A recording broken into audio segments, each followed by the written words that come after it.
programs mandated by the Constitution of the State of Washington will be funded: public education, elections, public health. The burden of the difficult decisions around funding other non-mandatory programs must be created with equity in mind. The middle class and marginalized communities shall not bear the burden of these decisions. In general, my discernment process will look like this.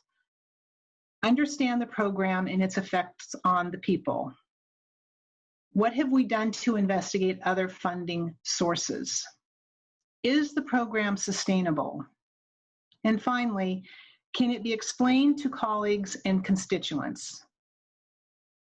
I will consider new means of producing revenue, weighing all factors with stakeholder consultation.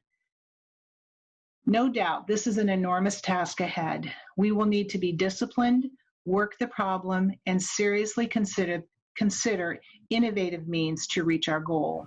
And the biggest thing is the state legislature and the governor have a spending problem. We don't have a revenue problem. And even with the recovery efforts, we need to consider looking at our capital budget and our operating budget in the state of Washington. Currently, the capital budget has over 291 items that are, some are little perk or pet projects, others are necessary. But we need to really go with a fine-tooth comb, go through it and look to see what items we need to consider during this recovery period.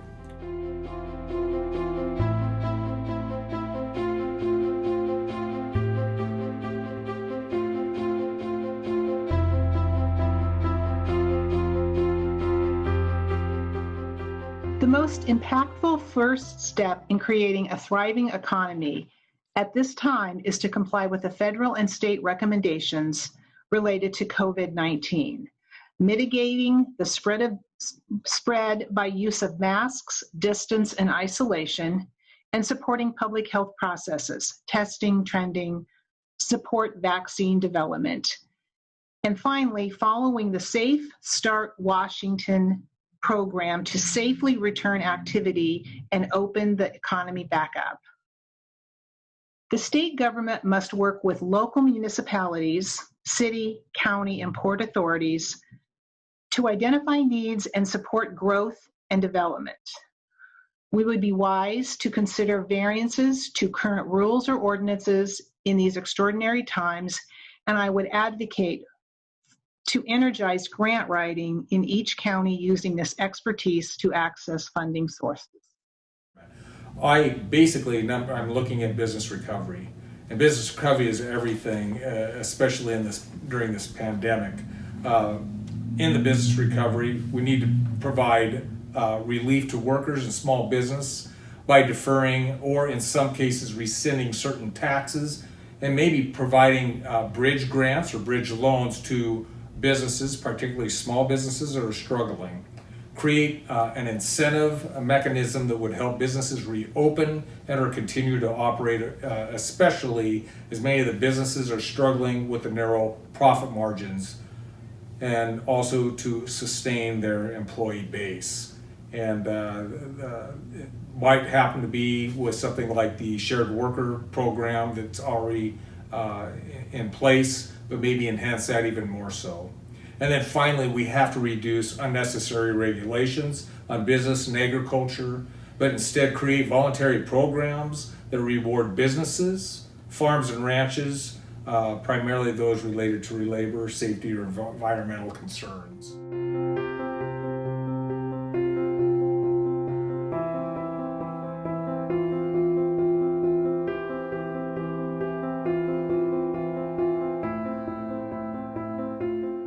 Public health is job one.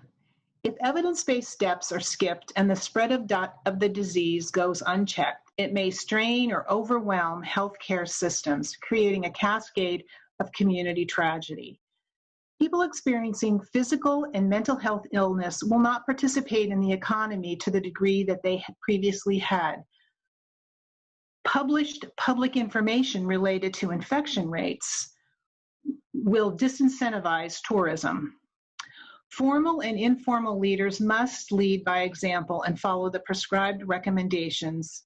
Science is real, and the presence of a virus is not a debatable topic. When the clinical metrics are met, in consultation with the county health department, the economy should open according to Safe Start Washington. I would recommend for expanded business support from state and federal programs.